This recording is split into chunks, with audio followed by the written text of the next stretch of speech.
ओम ज्ञानतिमिरान्धस्य ज्ञानञ्जनशलाकया चक्षुरुन्मिलितं तस्मै श्रीगुरुवे नमः। श्रीचैतन्यमनोभीष्टं स्थापितं येन भूतले स्वयं रूपकदामह्यं ददाति स्वपदान्तिकं वन्देऽहं श्रीगुरुः श्रीयुतपदकमलं श्रीगुरून् वैष्णवाचं श्रीरूपं साग्रजातं सगणरघुनाथान्वितं तं सजीवं साद्वैतं सावधूतं परिजनसहितं श्रीकृष्ण चैतन्य देवम श्री राधा कृष्ण पादान सगणलिता श्री विशाखानवृताश्च नारायणं नमस्कृत्यं नरं चैव नरोत्तमं देवीं सरस्वतीं व्यासं ततो जयमुदीरयेत् सुन्वतां स्वकथा कृष्ण पुण्यश्रवणकीर्तनम् हृदयन्तस्तूयभद्राणि विद्नोति सुरसतां नष्टप्रायेषु भद्रेषु नित्यं भागवत सेव्या भगवती उत्तम श्लोके भक्तिर्भवति नैष्टिकी तदा रजस्तमो भावः काम लोभादय चेत् चेत् एते निरावृत्तिं निश्चित सत्त्वे प्रसिद्धति एवं प्रसन्न मनसो भगवद्भक्ति योगता भगवतत्व विज्ञान मुक्त संगस्य जायते विद्यन्ते हृदय ग्रंथि छिद्यन्ते सर्वसंशयं क्षीयन्ते चास्य कर्माणि दृष्ट्वा एवात्मनीश्वरे धर्म प्रोजितो कैटपको नत्रो परमो निर्मत्सराणां सतां वेद्यं वा श्रीमद्वस्तु सविदं तापत्रयोन्मूलनं श्रीमद्भागवतं महामुनिकृतं किं वा परेरीश्वरं संघो अवरुध्यति पृथ्वी सुतक्षणात् निगम कल्पतरुगलितं फलं सुखमुखाद्रव्यत संयुतं पिबत भागवतं रसमालयं मूर्खो रसिका भूभावक सच्चिदानंद रूपाय विशुद्धोत्पत्ति हेतवे तापत्रय विनाशाय श्रीकृष्णाय वयं नमः। संसार सागरे मग्नं दीनं मा करुणानिधि कर्म ग्राहवृत्तांगं मामुद्भव भवाड्वा श्रीमद्भागवतम् आख्यानं प्रत्यक्षं कृष्णैः स्वीकृतो स्मयानाथं मुक्त्यर्थं भवसागरे मनोरथं मदीयं सफलं सर्वतातिवं निर्विघ्नेनैव कर्तव्यं दासोऽहं त्वं केशवं सुखरूपं प्रबोधव्यं सर्वशास्त्रं विशारदम् एतत् कथा प्रकाशेन मद्ज्ञानाविनाशय भवे भवे यथा भक्ति पादयोस्तु जायते तथा कुरुष्व देवस्य नाथोस्तु नो एतं प्रभु नाम संकीर्तनं यस्य सर्व पाप प्रणाशनं प्रणामो दुःखशमनं तं नमामि हरिपरम् आराध्यो भगवान् ब्रजेश तन्यो तद्धाम वृन्दावनं रम्या काचिदुपासना व्रजवधू वर्गेण कल्पिता श्रीकृष्ण चैतन्य प्रभु हे कृष्ण करुणा सिंधु दीनबंधु जगत्पतये गोपेश गोपिकाकांत राधाकांत नमस्तुते तप्त कांचन गौरांगे श्री राधे वृंदावनेश्वरी वृषभानुसुते देवी प्रणमामि हरिप्रिये वाञ्छाकल्पतरुभ्यश्च कृपा सिन्धुभ्यः च पतितानां पावनेभ्यो वैष्णवेभ्यो नमो नमः। जय श्री कृष्ण चैतन्य प्रभु नित्यानंद श्री अद्वैत गदाधर श्रीवासादि श्री गौर भक्तवृंद हरे कृष्णा कृष्ण कृष्ण हरे हरे हरे राम राम राम हरे हरे। इसमें आज हम लोग को श्रीमद् भागवतम का श्लोक संख्या स्कंद संख्या 4 अध्याय संख्या 8 और श्लोक संख्या 57 नंबर पढ़ना है। टाइटल है ध्रुव महाराज का गृह त्याग और वनगमन। बोलते हैं स्वेच्छा अवतार चरितम चिंतयम निजमाया करिष्यु उत्तम श्लोक सद्धर्या येद्य धृत्य मंगमम। हे ध्रुव, प्रतिदिन 3 बार मंत्र जाप करने और शिव ग्रह की पूजा करने के अतिरिक्त तुम्हें भगवान के विभिन्न अवतारों के दिव्य कार्यकलापों के विषय में भी ध्यान करना चाहिए, जो उनकी परम इच्छा और व्यक्तिगत शक्ति से प्रदर्शित होता है। तो यहाँ पर जो है नारद मुनि ध्रुव महाराज को उपदेश देते हैं कि तुम्हें तुम्हें जो मैंने मंत्र दीक्षा दिया है उस मंत्र को 3 बार, प्रतिदिन 3 बार मंत्र जाप करना चाहिए और शिव ग्रह की पूजा के अतिरिक्त तुम्हें भगवान के विभिन्न अवतारों के दिव्य कार्यकलापों के विषय में ध्यान करना चाहिए, जो उनकी परम इच्छा और व्यक्तिगत शक्तियों से प्रदर्शित होता है। जो भगवान के अलग अलग अवतार हैं, जो भगवान अपने परम इच्छा से अवतार लेते हैं या व्यक्तिगत शक्ति को प्रदर्शित करने के लिए अवतार लेते हैं। बोलते हैं भक्ति में निर्दिष्ट विधियां 9 हैं: श्रवणम कीर्तनम स्मरणम पूजनम सेवा विग्रह को सर्वश्रेष्ठ समर्पण इत्यादि। यहाँ पर ध्रुव महाराज को सलाह दी जा रही है कि न केवल भगवान के रूप का ध्यान करें, वरना उनके विभिन्न अवतारों की दिव्य लीलाओं के विषय में भी चिंतन करें। मायावादी दार्शनिक भगवान के अवतारों को सामान्य जीवात्मा के स्तर पर मानते हैं, ये एक भारी भूल है। बता रहे हैं यहाँ पर कि श्रवणम कीर्तनम विष्णु स्मरणम अर्चनम वंदनम साख्यम आत्मनिवेदनम, ये जो 9 मेथड बताए गए हैं ध्रुव महाराज भक्ति के, उसमें से ध्रुव महाराज को सलाह दी गई कि वो भगवान के रूप का ध्यान करें और भगवान के दिव्य अवतारों के विषय में चिंतन करें और क्या करें, मंत्र जाप करें और शिव ग्रहों की पूजा करें। ये नारद मुनि ने उनको ध्रुव महाराज को बताया।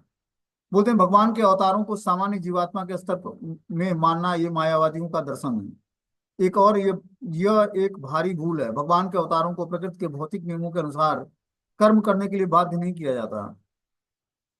यहाँ पर स्वेच्छा शब्द का प्रयोग यह सूचित करने के लिए किया गया है कि भगवान अपनी परम इच्छा से प्रकट होते हैं। भगवान द्वारा बद्ध जीव को उसके कर्म के अनुसार प्रकृति के नियमों के अधीन दी गई विशेष ध्येयों को स्वीकार करने के लिए बाध्य किया जाता है। किंतु जब भगवान प्रकट होते हैं तो उन पर भौतिक प्रकृति के नियम बलपूर्वक थोपे नहीं जा सकते हैं। वे अपनी आंतरिक शक्ति के द्वारा इच्छानुसार प्रकट होते हैं। यही अंतर है कि भगवान को हम जबरदस्ती प्रकट होने के लिए मजबूर नहीं कर सकते। भगवान अपनी इच्छा से प्रकट होते हैं और इच्छा से धराधाम छोड़कर अपने नित्य धाम को चले जाते हैं। भगवान तथा बद्ध जीव को उसके कर्म के अनुसार प्रकृति के नियमों के अधीन दी गई विशेष ध्येय को स्वीकार करने के लिए बाध्य किया जाता है। लेकिन दूसरी तरफ बद्ध जीव को भगवान द्वारा उसके कर्मों के अनुसार प्रकृति के नियमों के अधीन होकर जो उसको दे दिया जाता है उसको स्वीकार करने के लिए बाध्य होता है।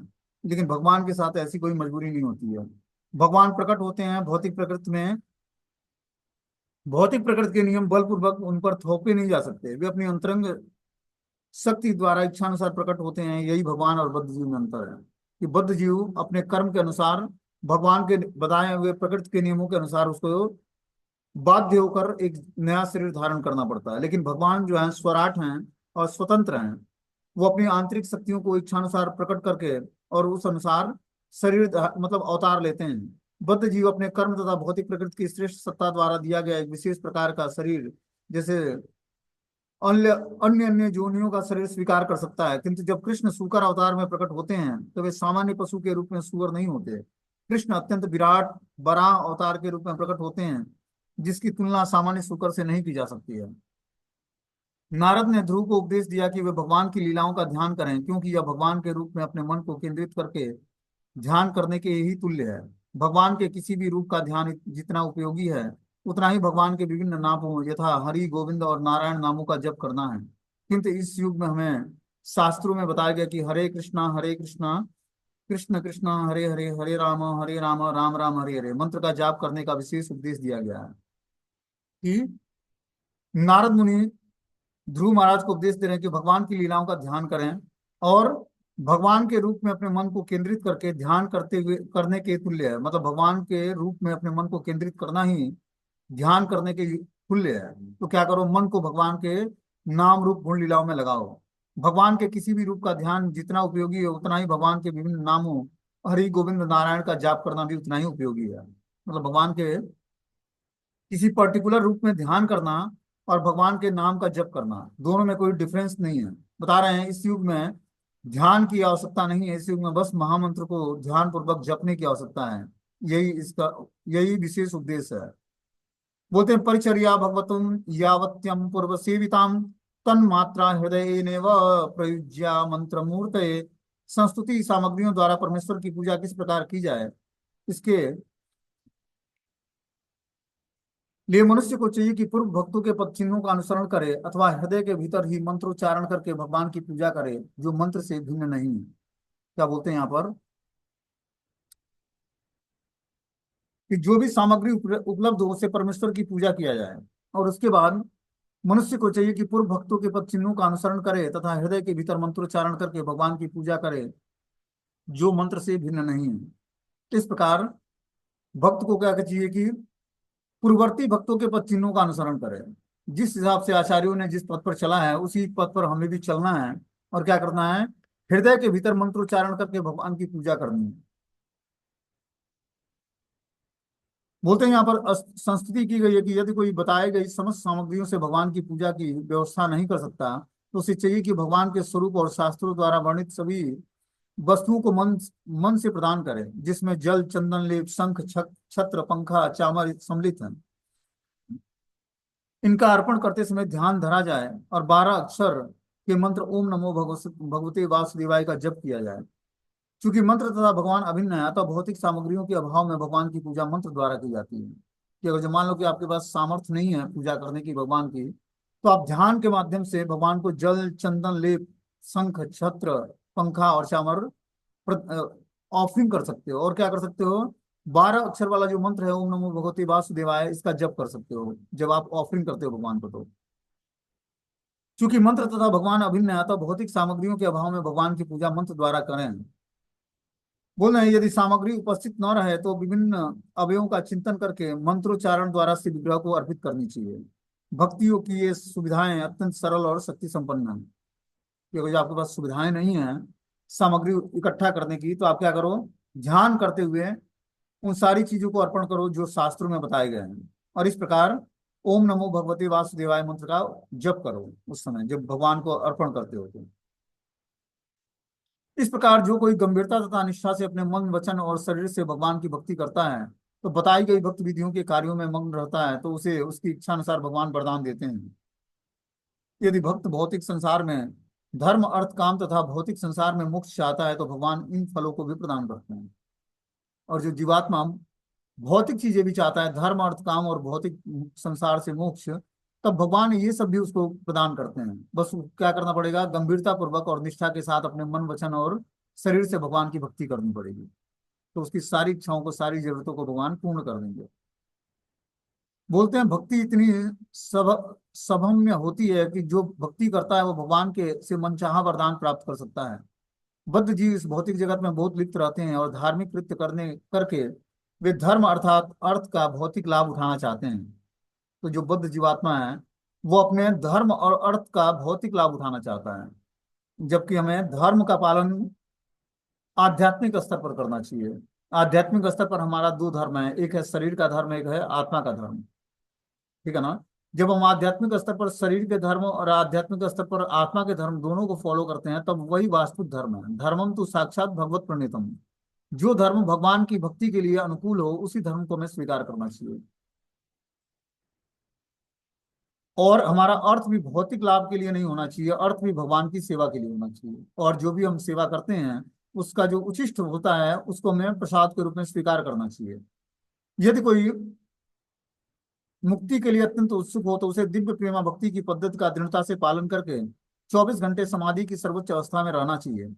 उसे इंद्रिय तृप्ति के समस्त कार्यों के से अनिवार्यतः पृथक रहना चाहिए। क्या बोलते हैं यहाँ पर कि यदि कोई मुक्ति के लिए अत्यंत उत्सुक हो तो उसे दिव्य प्रेमा भक्ति की पद्धति का दृढ़ता से पालन करके 24 घंटे समाधि की सर्वोच्च अवस्था में रहना चाहिए। मतलब निरंतर भगवान के चिंतन में रहना चाहिए, तब वो धीरे धीरे समस्त पाप कर्मों से मुक्त हो जाएगा। अब बिना समस्त पाप कर्मों से मुक्त हुए व्यक्ति 24 घंटे भगवान की भक्ति में एग्जॉर्ब कैसे हो सकता है। तो दोनों वाइस वर्सा है। चाहे तो हम भक्ति करके 24 घंटे अपने मति को भगवान के भाव में रखेंगे तो धीरे धीरे समस्त पाप कर्मों से मुक्त हो जाएंगे। उसे इंद्रिय तृप्ति के समस्त कार्यों से अनिवार्यता पृथक रहना चाहिए, और इंद्रिय तृप्ति के जितने भी कार्य हैं उससे उसको धीरे धीरे पृथक हो जाना चाहिए। तब जाकर वो धीरे धीरे भगवान की भक्ति में मुक्ति प्राप्त करेगा और प्रेमा भक्ति की पद्धति का दृढ़ता से पालन करके 24 घंटे समाधि की अवस्था के सर्वोच्च अवस्था को प्राप्त कर पाएगा। जब तक हम always remember Krishna never forget Krishna, मतलब 24 घंटे भगवान का स्मरण ना करें, भगवान को कभी ना भूलें, ये अवस्था प्राप्त नहीं होंगे तब तक हम भगवत धाम जाने की योग्यता हमारे अंदर नहीं आएगी। इतना आसान नहीं है कि 16 माला जप करके आदमी भगवत धाम प्राप्त कर लेगा। उसको अपने मन को 24 घंटे भगवान की भाव में रखना पड़ेगा। 24 घंटे भगवान की मन से बुद्धि से मन वचन कर्म से भगवान की सेवा करनी पड़ेगी। तब जाकर वो धीरे धीरे इंद्रिय तृप्ति की वासनाओं से छूट पाएगा और 24 घंटे समाधि की अवस्था को प्राप्त कर पाएगा। समाधि अवस्था मतलब क्या होती है भक्तों के लिए कि 24 घंटे कृष्ण का अखंड चिंतन हो सके। बोलते हैं विभिन्न व्यक्तियों के उद्देश्यों के अनुसार सिद्धि की विभिन्न अवस्थाएं हैं। सामान्यतः मनुष्य कर्मी होता है क्योंकि वे इंद्रिय तृप्ति के कार्यों में लगे रहते हैं। कर्मियों से ऊपर ज्ञानी है जो भौतिक बंधन से मुक्त होना का प्रयत्न करता है। योगी इनमें से भी अधिक उच्चस्थ हो चुके होते हैं क्योंकि वे भगवान के चरण कमलों का ध्यान करते रहते हैं। और इन सबसे ऊपर भक्त जन है, केवल भगवान की दिव्य प्रेमा भक्ति करते हैं। वे समाधि के उच्चतम पद पर गंभीरता पूर्वक स्थिर हो जाते हैं। तो बता रहे हैं कि अलग अलग सिद्धि की अलग अलग अवस्थाएं हैं। बता रहे हैं कि जो मनुष्य कर्मी है क्योंकि वे इंद्रिय तृप्ति के कार्यों में लगे रहते हैं। कर्मियों से ऊपर ज्ञानी है जो भौतिक बंधन से मुक्त होने का प्रयत्न करता है। जो ज्ञानी व्यक्ति होता है वो ज्ञान के माध्यम से भौतिक बंधनों से मुक्त होने का प्रयत्न करता है। कैसे ज्ञान से, आध्यात्मिक ज्ञान सीख कर समझ कर वो धीरे धीरे जो है अपने पाप कर्मों से भौतिक बंधनों से मुक्त होना चाहता है। योगी इनसे भी अधिक उच्चस्थ अवस्था में होते हैं क्योंकि वे भगवान के चरण कमलों का ध्यान करते रहते हैं। और इन सबसे ऊपर भक्तजन हैं जो केवल भगवान की दिव्य प्रेमा भक्ति करते हैं। वे समाधि के उच्चतम पद पर गंभीरता पूर्वक स्थिर हो जाते हैं। तो यहाँ पर भक्ति योग को सबसे सुपीरियर बताया गया क्योंकि मनुष्य भक्ति करके वो सारे योगों को पूर्ण कर सकता है। इंद्रिय तृप्ति के कार्यों से ऊपर उठ सकता है, ज्ञान के माध्यम से भौतिक बंधनों से मुक्त हो सकता है, ध्यान की उच्चस्थ अवस्था को प्राप्त कर सकता है, और इस तरह से भक्ति योग का पालन करके धीरे धीरे भगवान की दिव्य प्रेमा भक्ति में समाधि की अवस्था की उच्च अवस्था को प्राप्त कर सकता है। आगे इसमें बता रहे हैं कि यत् युक्तस्य परिक्रम्य प्रणम्यम च नृपा ब्रक ययो मधुबनम पुण्यम हरे चरण चर्चितम। जब राजपुत्र ध्रुव महाराज को नारद मुनि इस प्रकार उपदेश दे रहे थे तो उन्होंने अपने गुरु नारद मुनि की प्रदक्षिणा की और उन्हें सादर नमस्कार किया। तत्पश्चात वे मधुबन के लिए चल पड़े जहां श्री कृष्ण के चरण कमल सदैव अंकित रहते हैं, अतः जो विशेष रूप से शुभ है। इस प्रकार नारद मुनि से उपदेश प्राप्त करके उन्होंने नारद मुनि की प्रदक्षिणा की, उनको प्रणाम किया, नमस्कार करके फिर मधुबन के लिए चल पड़े। मधुबन जो है वृंदावन से कुछ दूरी पर मधुबन है। 12 वनों में एक वन मधुबन भी है, जिसमें ध्रुव महाराज ने तपस्याएं की थी वृंदावन में, जहाँ श्री कृष्ण के चरण कमल सदैव अंकित रहते हैं, जो विशेष रूप से शुभ है। तो मधुबन में आज भी वो स्थान है जहाँ पर ध्रुव महाराज ने भगवान के दर्शन किए थे। इस प्रकार ध्रुव महाराज अपने गुरु नारद मुनि की प्रदक्षिणा करते हैं, उनको प्रणाम करते हैं और फिर मधुबन के लिए चल पड़ते हैं। वहां पर श्री कृष्ण के चरण कमलों को जो अंकित है, जो विशेष रूप से शुभ माना जाता है, उनका दर्शन करते हैं, उनको प्रणाम करते हैं। बोलते हैं तपोवनम गते तस्मिन् प्रविष्टो अंतःपुरम मुनि अहिताहणको राज्ञा सुखासीना उवाच्यतम। तब ध्रुव महाराज भक्ति करने के लिए मधुबन में प्रविष्ट हो गए। तब देवर्षि नारद ने राजा के पास जाकर यह देखना उचित समझा कि वे महल के भीतर कैसे रह रहे हैं। तब नारद मुनि वहां पहुंचे तो राजा ने उन्हें प्रणाम करके उनका समुचित स्वागत किया। आराम से बैठ जाने पर नारद कहने लगे, जो है नारद मुनि ध्रुव महाराज के पिता के बारे में जानना चाहते हैं। क्यों? क्योंकि नारद मुनि का काम ही है कि सबको भक्ति से जोड़ना। अब ध्रुव महाराज को इन्होंने सेवा में एंगेज कर दिया, अब रहे उनके पिताजी, तो पिताजी को भक्त के चिंतन में डालेंगे कि वो चिंतन करके शुद्ध हो जाए। बहुत ही हाईएस्ट मेथड है शुद्धिकरण का कि व्यक्ति शुद्ध भक्तों का चिंतन उसको होने लगे। भगवान से ज्यादा पावरफुल है भगवान के शुद्ध भक्तों का चिंतन अगर जो होने लगे तो आप जल्दी शुद्ध हो जाओगे। हम सबके लिए ध्यान का सुपीरियर मेथड क्या है? भक्तों के शुद्ध भक्तों का चिंतन होने लगे, उनकी एक्टिविटी का चिंतन होने लगे, उनके क्रियाकलापों का चिंतन होने लगे। तो भगवान की एक्टिविटी और उनके चिंतन से ज्यादा पावरफुल भगवान के शुद्ध भक्तों का है। तो अब नारद मुनि उनके पिता के पास जाते हैं कि अब देखें कि वो क्या कर रहे हैं राजमहल के भीतर। तब नारद मुनि वहां पहुंचे तो राजा ने उन्हें साष्टांग प्रणाम किया और समुचित स्वागत किया। आराम से बैठने के लिए आसन प्रदान किया और नारद मुनि आसन पर बैठ जाते हैं। अब नारद मुनि बोलते क्या है? नारद उवाच राजक्य दीर्घम सुखेन परिशुष्यताम किम वा न रिष्यते कर्मो धर्मो वाथेन संयुतम। महर्षि नारद ने पूछा, हे राजन, तुम्हारा मुख सुख रहा दिखता है और ऐसा लगता है कि तुम दीर्घ काल से कुछ सोचते रहे हो। ऐसा क्यों है? क्या तुम धर्म अर्थ काम के मार्ग का पालन करने में कोई बाधा हो रही है? इस तरह से नारद मुनि राजा उत्तानपाद से पूछते हैं कि तुम्हारा मुख सूखा जा रहा है और ऐसा लगता है कि तुम दीर्घ काल से कुछ सोच रहे हो, ऐसा क्या है? क्या तुम धर्म अर्थ काम के मार्ग का पालन करने में कोई बाधा आ रही है तुम्हारे राज्य में? तात्पर्य में लिखते हैं कि मानव सभ्यता की उन्नति 4 अवस्थाओं में धर्म अर्थ काम तथा कुछ के लिए मोक्ष है। नारद मुनि ने राजा से उसकी मुक्ति के विषय में तो कुछ नहीं पूछा, बस इतना ही पूछा कि राज्य का प्रबंध कैसा चल रहा है, जो 3 सिद्धांतों की उन्नति के लिए है। राजा का राज्य कार्य जो है धर्म अर्थ काम और चौथा पुरुषार्थ मोक्ष के लिए भी है, लेकिन कुछ राजा ही मोक्ष के लिए अपने नागरिकों से को ट्रेंड करते हैं, नहीं तो सब जो है धर्म अर्थ काम मोक्ष काम के प्रति ही राजा जो है प्रेरणा देता है। बस इतना ही पूछा कि राज्य का प्रबंध कैसा है, जो तीनों सिद्धांत की उन्नति के लिए है, मतलब धर्म अर्थ काम की उन्नति के लिए। नारद मुनि ने पूछा कि राज्य का प्रबंध कैसा चल रहा है। क्योंकि ऐसे कर्म करने वाले कभी मुक्ति में रुचि नहीं रखते, इसलिए नारद ने राजा से इसके विषय में कुछ नहीं पूछा। मुक्ति तो उन लोगों के लिए है जिन्होंने धार्मिक कृत्य, आर्थिक विकास और इंद्रिय तृप्ति के प्रति सारी रुचि खो दी है। और जो व्यक्ति को मुक्ति चाहिए तो उसको धार्मिक कृत्य बंद कर देने होंगे। जो धार्मिक कार्य है, शुभ कार्य है, शुभ कार्य क्या करता है? मनुष्य को फिर से भव बंधन में डालता है। जैसे प्याऊ लगवाना, लंगर लगाना, हॉस्पिटल बनवाना, कुएं खुदवाना, इस तरह के जो कार्य हैं क्या करते हैं व्यक्ति को, ये धार्मिक कृत्य कहलाते हैं। इस धार्मिक कृत्य को करके और जो उससे शुभ कार्य जनरेट होगा उसको भोगने के लिए फिर से एक शरीर धारण करना पड़ेगा। फिर से जन्म मृत्यु के चक्र में आना पड़ेगा, फिर से जरा और व्याधि झेलना पड़ेगा। इसीलिए कृष्ण भक्ति क्या करती है, हमारे सुख और दुख के दोनों खातों को निरस्त कर देती है। और क्या देती है, हमें स्वीकृति प्रदान करती है। जैसे जैसे हम भजन करेंगे, हमारा सारा आरामदेह जो हम भौतिक संसार में खोजते हैं कि जो है हमें कंफर्टेबल वातावरण मिले, वो धीरे धीरे भगवान आपसे हरण करेंगे और आपका तपस्या भरा जीवन होगा। इस जीवन में आप तपस्या जानकर स्वेच्छा से हमें तपस्याएं करनी पड़ेगी। शारीरिक तपस्या, मानसिक तपस्या और आध्यात्मिक तपस्या। शारीरिक तपस्या से शरीर शुद्ध होगा, मानसिक तपस्या से मन शुद्ध होगा, और आध्यात्मिक तपस्या से हम आध्यात्मिक जीवन में ग्रोथ कर पाएंगे। तो स्वेच्छा से इन तीनों तपस्याओं को स्वीकार करना पड़ेगा। शारीरिक तपस्या क्या है? शारीरिक तपस्या है कि शरीर से हम 4 नियमों का दृढ़ता से पालन करें।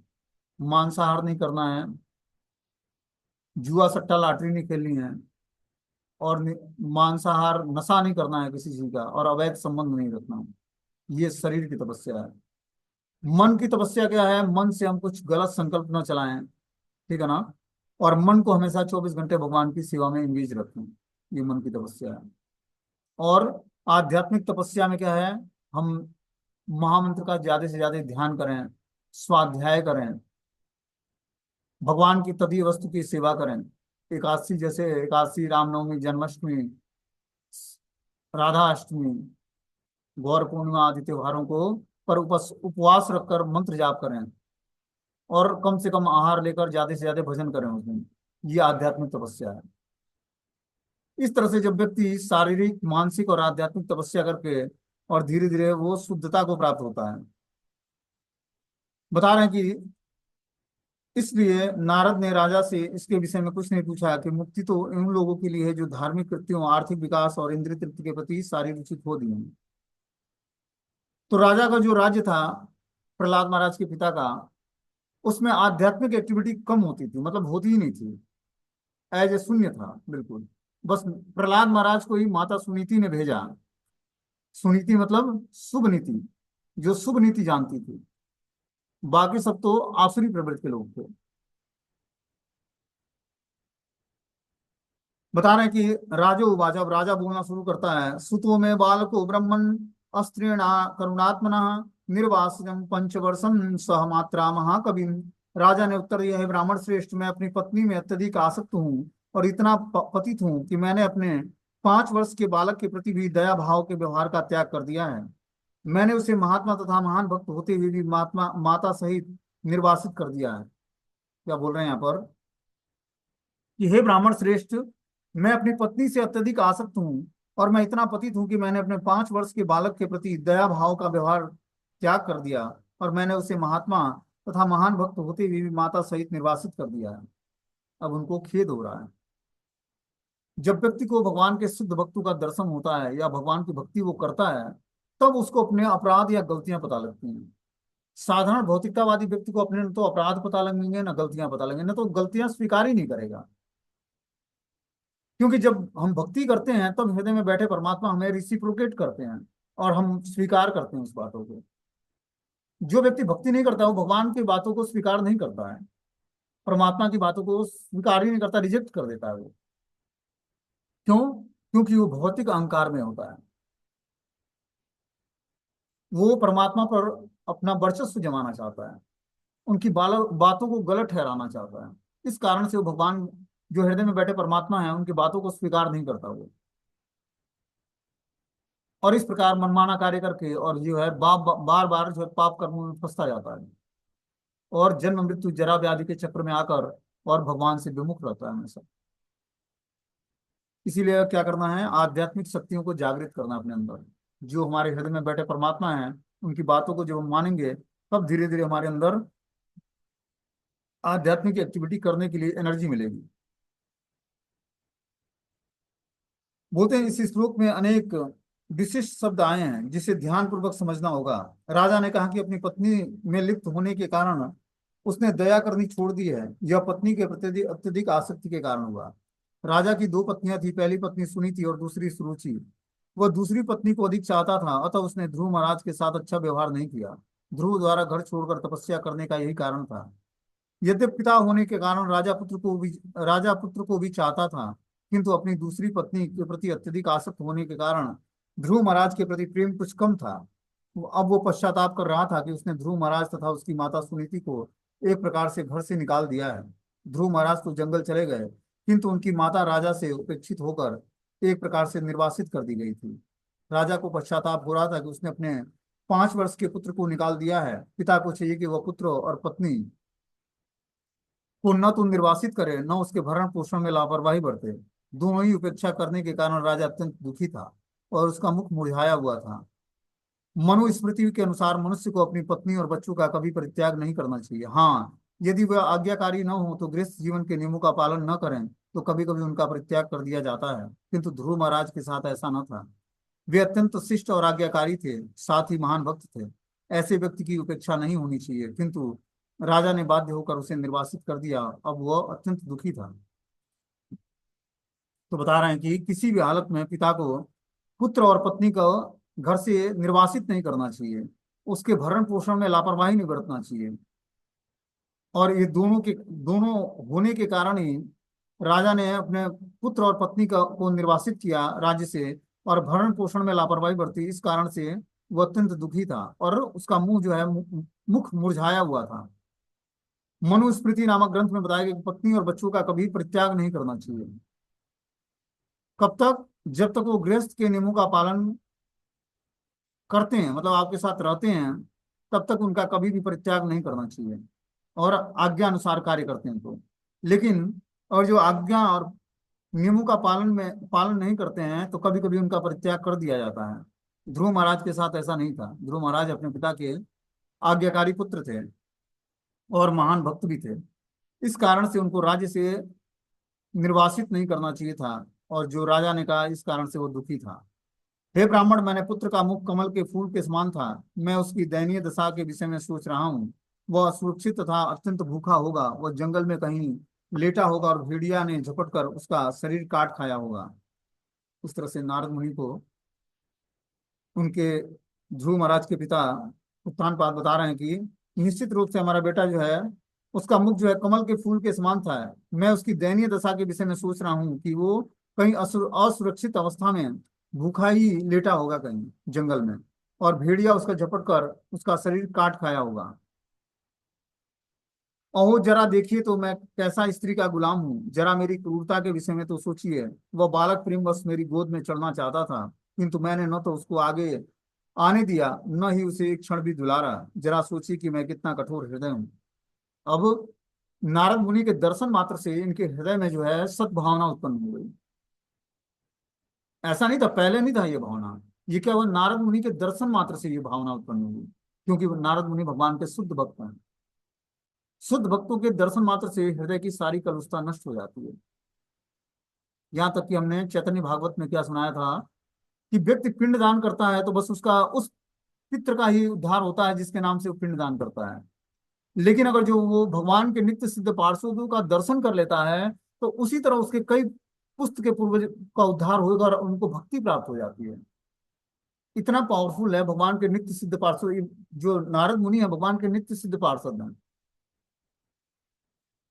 ऐसे महात्माओं के दर्शन मात्र से आपके पूर्वजों का उद्धार तो होगा ही, उनको भक्ति प्राप्त हो जाएगी।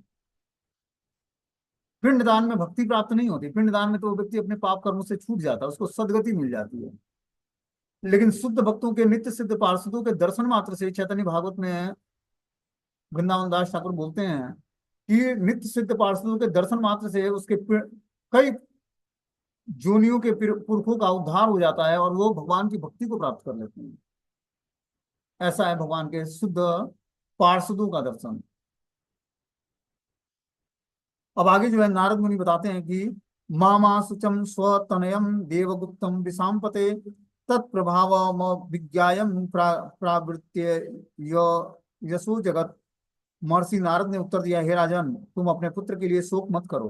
वह भगवान द्वारा पूर्ण रूप से रक्षित है। यद्यपि तुम्हें उसके प्रभाव के विषय में सही सही जानकारी नहीं है, किंतु उसकी ख्याति पहले ही संसार भर में फैल चुकी है। अब नारद मुनि बता रहे हैं कि राजा को सांत्वना प्रदान करते हैं कि हे राजन, तुम्हें अपने पुत्र के लिए शोक नहीं करना चाहिए। वो भगवान के द्वारा पूर्ण रूपेण सुरक्षित है। यद्यप तुम्हें उसके प्रभाव के विषय में सही सही जानकारी नहीं है, किंतु उसकी ख्याति पहले ही संसार भर में फैल चुकी है। तुमको उसके बारे में चिंतन नहीं करना है, क्योंकि वो पूर्ण रूपेण भगवान के संरक्षण में है। कभी कभी हम जब जब हम सुनते हैं कि बड़े बड़े साधु तथा भक्त जंगल में जाकर भक्ति या ध्यान करते हैं, तो हमें आश्चर्य होता है कि कोई बिना किसी देखभाल के जंगल में कैसे रह सकता है। किंतु इसका जो उत्तर नारद मुनि देते हैं वह यह है कि ऐसे व्यक्ति के रक्षक भगवान होते हैं। शरणागति और आत्मसमर्पण का अर्थ है स्वीकृति अथवा दृढ़ विश्वास। शरणागत जीव जहाँ कहीं भी होता है, श्री भगवान उसकी रक्षा करेंगे। वह कभी आरक्षित या अकेला नहीं होता है। ध्रुव के वात्सल्य पिता ने सोचा, इसका छोटा बालक जो अभी केवल 5 वर्ष का है जंगल में दयनीय स्थिति में होगा। किंतु नारद मुनि उसे विश्वास दिला रहे हैं और कहते हैं कि तुम्हें अपने पुत्र के प्रभाव के बारे में ठीक से जानकारी नहीं है। जो कोई भी भक्ति करता है वह इस विश्व में कहीं भी आरक्षित नहीं रहता है। तो जितनी मात्रा में भगवान की हम शरण ग्रहण करते हैं, उतनी मात्रा में भगवान हमें क्या करते हैं, प्रोटेक्ट करते हैं, सुरक्षा प्रदान करते हैं। आप जितना ही मात्रा में भगवान के शरणागत होगे, उतना ही मात्रा में भगवान से आपका रिसिप्रोकेशन होगा। आप सुरक्षित रहोगे और क्या होगा, आपको हमेशा भगवान आनंद में रखेंगे। लेकिन जब जीवात्मा भगवान से विमुख होकर और भौतिक संसार में इंद्रिय तृप्ति की वासनाओं को ही अपना नित्य जीवन साध लेता है, तब वो क्या होता है, दुखी होता है इस भौतिक संसार में। लेकिन जब वही जीवात्मा विश्वास के साथ भगवान से जुड़ता है, तो भगवान एक पिता की तरह उसके हर एक चीजों को क्या करते हैं, टेक केयर करते हैं और उसका प्रॉपर उसको सुरक्षा प्रदान करते हैं। और उसका दिन पर दिन भगवान के प्रति विश्वास बढ़ता जाता है। वो अपने को कभी आरक्षित या अकेला महसूस नहीं करता है। वो हमेशा न ही वो दयनीय स्थिति को प्राप्त होता है। वो पूर्ण रूपेण भगवान के संरक्षण के कारण स्वतंत्र और क्या होता है, आनंदमय जीवन में होता है। आगे बता रहे कि सुदुष्करम कर्म कृत्वा लोकपालेरपि प्रभु ऐस्यत्य चिरतो राजन यशो विपुल्य यस्तवम। हे राजन, तुम्हारा पुत्र अत्यंत सामर्थ है। वह ऐसा कार्य करेगा जो बड़े बड़े राजा और साधु भी नहीं कर सकते हैं। वह शीघ्र ही अपना कार्य पूरा करके घर वापस आएगा। तुम यह भी जान लो कि वह तुम्हारी ख्याति को संसार भर में फैलाएगा। इस तरह से नारद मुनि बता रहे हैं कि तुम्हारा जो पुत्र है, वो जो ऐसा कार्य करेगा जो बड़े बड़े राजा या साधु पुरुष भी नहीं कर पाते हैं। वह शीघ्र ही अपना कार्य पूरा करके घर वापस आ जाएगा। और तुम ये जान लो कि तुम्हारी ख्याति वो संसार भर में पूरा फैलाएगा। इस श्लोक में नारद मुनि ने ध्रुव महाराज को प्रभु कहा है। यह शब्द भगवान के लिए प्रयुक्त होता है। कभी कभी गुरु को प्रभुपाद कहकर संबोधित किया जाता है। प्रभु का अर्थ है भगवान और पाद का अर्थ है स्थान। वैष्णव दर्शन के अनुसार गुरु भगवान का स्थान ग्रहण करता है, अर्थात वह भगवान का प्रमाणिक प्रतिनिधि है। तो हम प्रभुपाद सब टाइटल यूज करते हैं, ठीक है ना। तो प्रभुपाद शब्द का अर्थ क्या होता है कि प्रभु का अर्थ है भगवान और पाद का अर्थ है स्थान। जो भगवान के स्थान पर नियुक्त हो सके हैं, उसको प्रभुपाद बोला जाता है। बोलते हैं वैष्णव दर्शन के अनुसार गुरु भगवान का स्थान ग्रहण करता है, अर्थात वह भगवान का प्रमाणिक प्रतिनिधि होता है, उनका प्रतिनिधित्व करता है। जैसे मान लो कि किसी व्यक्ति को हायर किया जाता है ऑफिस कार्यालय में मैनेजमेंट की सबसे हायर पोस्ट पे, जनरल मैनेजर। तो डायरेक्टर के नीचे जनरल मैनेजर होता है। जब डायरेक्टर नहीं होता तो जनरल मैनेजर नियुक्त होता है, उसके अंडर में होता है डायरेक्टर के, लेकिन सारा कार्य मालिक की तरह करता है वो। उसी तरह बता रहे हैं कि जब वैष्णव दर्शन के अनुसार गुरु भगवान का स्थान ग्रहण करता है, अर्थात भगवान का प्रमाणिक प्रतिनिधि होता है, वो भगवान का ऐसा ही कार्य करता है, ठीक है ना। ध्रुव महाराज को यहाँ पर भी प्रभु कहा गया है, क्योंकि वे वैष्णव विचारधारा के आचार्य हैं। प्रभु का दूसरा अर्थ है इंद्रियों का स्वामी। एक अन्य महत्वपूर्ण शब्द है सुदुष्करम। कर पाना अत्यंत कठिन है। आखिर वो कौन सा कार्य था जो ध्रुव कर रहे थे। जीवन का सबसे कठिन काम है भगवान को प्रसन्न कर पाना। ध्रुव महाराज ऐसा कर दिखाने वाले थे। हमें स्मरण रखना चाहिए कि ध्रुव महाराज चलचित व्यक्ति न थे। वे सेवा करने के लिए दृढ़ प्रतिज्ञ थे और उसके बाद वापस आने वाले थे। अतः प्रत्येक भक्त का यह संकल्प कर वो यह संकल्प करना चाहिए कि इस जीवन में वो भगवान को प्रसन्न कर सकेगा और इस प्रकार भगवान के धाम को वापस जाएगा। यही जीवन के सर्वोच्च उद्देश्य की पूर्ति है। तो हम सबको बता रहे हैं यहाँ पर कि जो है आखिर वो कौन सा कार्य था जो ध्रुव महाराज कर रहे थे। बता रहे हैं कि जीवन का सबसे कठिन काम है भगवान को प्रसन्न कर पाना। हम लोग को लगता होगा बहुत आसान कार्य है, ठीक है ना। क्या करना है, बस भगवान का नाम जप करना है, भोग लगा प्रसाद खाना है और चैंटिंग, डांसिंग और फेस्टिंग। लेकिन है बड़ा टफ है पूरे जीवन भर इसको मेंटेन करना, कि चैंटिंग पूरे जीवन भर होता रहे, पूरे जीवन भर हम लोग प्रसाद खाते रहें और पूरे जीवन भर भगवान के कथा कीर्तन में नृत्य करते रहें और मंगल मनाते रहें। ऐसी स्थिति पूरे जीवन भर मेंटेन करना बहुत ही मुश्किल है। बता रहे हैं कि हमें स्मरण रखना चाहिए कि ध्रुव महाराज चल चित्त व्यक्ति न थे, उनका चित्त एकाग्र था। वे सेवा करने के प्रति दृढ़ प्रतिज्ञ थे। उसके बाद वो वापस आने वाले थे, मतलब जिस तपस्या में नारद मुनि ने उनको बताया, उस तपस्या को पूरा करके फिर से वो वापस घर आने वाले थे। अतः प्रत्येक भक्त को यह संकल्प करना चाहिए कि इस जीवन में वो भगवान को प्रसन्न कर सकेगा और इस प्रकार भगवान के धाम को वापस जाएगा। यही जीवन के सर्वोच्च उद्देश्य की पूर्ति है। तो हर जीवात्मा को नियम लेना चाहिए कि हमें क्या करना है, भगवान के धाम वापस जाने के लिए भगवान को प्रसन्न करना है, और जो हमारे जीवन का सर्वोच्च उद्देश्य है इसी को हमें पूरा करना है। ठीक है। हरे कृष्णा।